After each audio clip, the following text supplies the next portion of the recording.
ओम श्री सिद्धाय नमः। सभी दर्शकों को नमो नारायण। स्वागत है आप सबका एक बार फिर हमारी चैनल के ऊपर।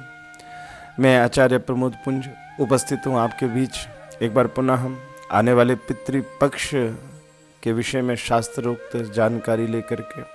जैसा कि आप सभी जानते हैं कि आश्विन मास के कृष्ण पक्ष को पितृपक्ष के नाम से जाना जाता है। भाद्रपद पूर्णिमा से प्रारंभ होकर के आश्विन अमावस्या तक के 16 दिन जो होते हैं उनको 16 श्राद्धों के रूप में मनाया जाता है। और इसके पीछे दो कारण हैं। पहला तो कारण ये है कि मनुस्मृति के अनुसार पृथ्वी पर एक मास के बराबर पितरों का एक अहोरात्र अर्थात एक दिन और रात होती है, और शुक्ल पक्ष को पितरों की रात और कृष्ण पक्ष को पितरों का दिन माना जाता है। इसलिए कृष्ण पक्ष में ये पितृपक्ष मनाया जाता है। और आश्विन मास में मनाने की परंपरा है। इसमें कर्ण की कथा आती है कि किस तरह से कर्ण ने सब कुछ अपने जीवन में दान किया, स्वर्ण का दान किया, अन्य वस्तुओं को दान किया, परंतु किसी भी प्रकार से उसने अन्नदान नहीं किया। कर्ण की जब मृत्यु हुई तो मृत्यु उपरांत जब कर्ण को अन्नदान की महिमा का पता चला तो कर्ण ने ये 16 दिन भगवान से मांगे पुनः धरती पर आने के लिए और अन्नदान करने के लिए। कर्ण को भगवान की कृपा से वो अवसर मिला, और उसी समय से ये माना जाता है कि इन 16 दिनों में हमारे पितर भी इस धरती लोक पर आकर के हमारे दिए हुए अन्न पिंडदान इत्यादि को स्वीकार करते हैं। इसलिए हम सबको प्रयत्न पूर्वक अपने पूर्वजों के लिए श्राद्ध कर्म करना चाहिए। मुख्यतः श्राद्ध किसे कहते हैं? श्रद्धा दीयते यत्र तत् श्राद्धम परिकीर्तितम, अर्थात जो श्रद्धा पूर्वक किया जाए वही श्राद्ध है। तो आइए जानते हैं सबसे पहले कि हमें अपने पूर्वजों का श्राद्ध इस पितृपक्ष में कब करना चाहिए। शास्त्रानुसार जिस तिथि को हमारे किसी पूर्वज की मृत्यु हुई है, हमें उसी तिथि को पितृपक्ष में उनका श्राद्ध करना चाहिए। पूर्णिमा का श्राद्ध, पूर्णिमा तिथि 29 सितंबर को सायंकाल 3:28 तक रहेगी। इसलिए पूर्णिमा का श्राद्ध आपको 29 सितंबर को करना है। प्रतिपदा का श्राद्ध अर्थात पड़या अर्थात पहला श्राद्ध जिनका होता है, प्रतिपदा तिथि 29 सितंबर को सायंकाल 3:28 से लेकर के अगले दिन यानी 30 सितंबर को दोपहर 12:22 तक रहेगी। तो इस परिस्थिति में प्रतिपदा का श्राद्ध आप दोनों दिन यानी 29 सितंबर को 3:28 के उपरांत और 30 सितंबर को 12:30 बजे से पूर्व कर सकते हैं। द्वितीय का श्राद्ध, द्वितीय तिथि 30 सितंबर दोपहर 12:22 से लेकर के 1 अक्टूबर को 9:42 तक रहेगी। तदनुसार द्वितीय तिथि का श्राद्ध आपको 30 सितंबर को 12:30 बजे के बाद करना है। तृतीय का श्राद्ध, तृतीय तिथि 1 अक्टूबर को 9:42 से लेकर के अगले दिन 7:37 तक रहेगी। तो तृतीय का श्राद्ध आपको 1 अक्टूबर को करना है। चतुर्थी का श्राद्ध, चतुर्थी तिथि 2 अक्टूबर को 7:37 से अगले दिन प्रातःकाल 6:12 तक रहेगी। अतः चतुर्थी का श्राद्ध आपको 2 अक्टूबर को ही करना है। पंचमी का श्राद्ध, पंचमी तिथि 3 अक्टूबर को 6:12 प्रातः काल से अगले दिन 5:33 तक रहेगी। अतः पंचमी का श्राद्ध आपको 3 अक्टूबर को करना है। षष्ठी का श्राद्ध, षष्ठी तिथि 4 अक्टूबर को प्रातःकाल 5:33 से अगले दिन प्रातःकाल 5:42 तक रहेगी।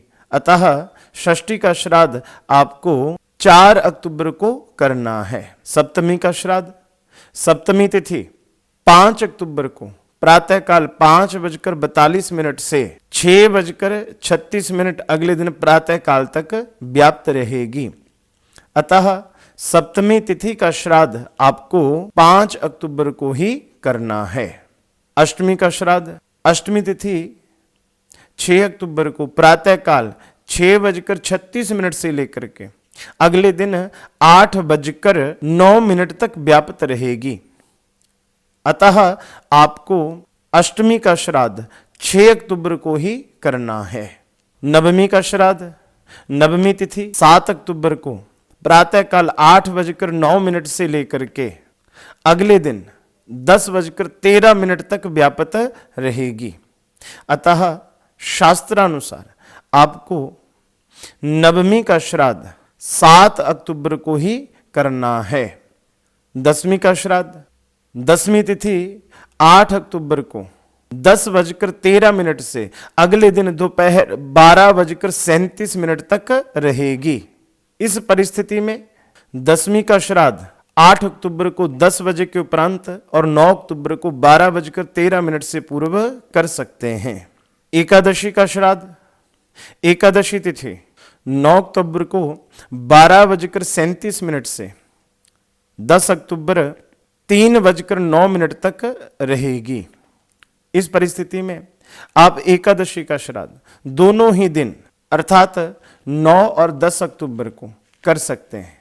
9 अक्टूबर को 12:37 के उपरांत और 10 अक्टूबर को 3 बजे से पूर्व आपको एकादशी का श्राद्ध करना है। द्वादशी का श्राद्ध, द्वादशी तिथि 10 अक्टूबर को 3:09 दोपहर से 11 अक्टूबर को सायंकाल 5:38 तक व्याप्त रहेगी।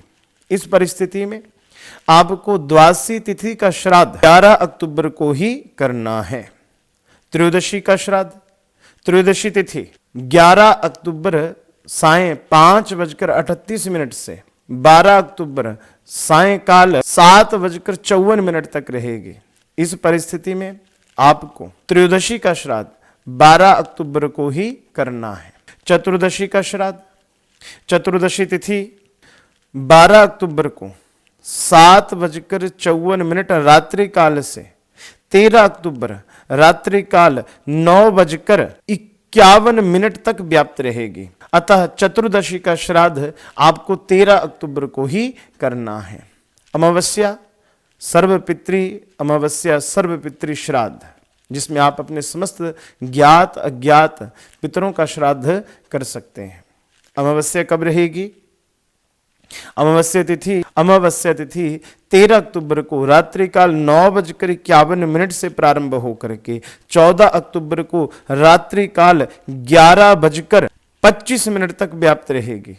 ऐसी परिस्थिति में आपको 14 अक्टूबर को ही अमावस्या का श्राद्ध करना है। तदुपरांत नाना पक्ष का श्राद्ध, जिसको नानक पड़िया कहते हैं, नानक पड़िया का श्राद्ध 15 अक्टूबर को किया जाएगा। आशा करते हैं श्राद्धों की इस जानकारी से आप सब दर्शकों को लाभ प्राप्त होगा।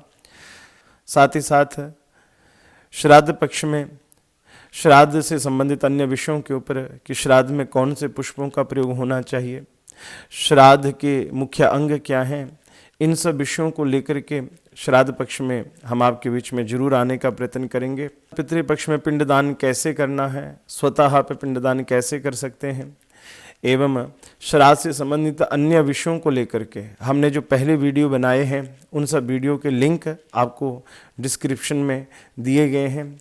आप वहां पर जाकर के उन सब वीडियो से जानकारी प्राप्त कर सकते हैं। तो सभी दर्शकों को नमो नारायण।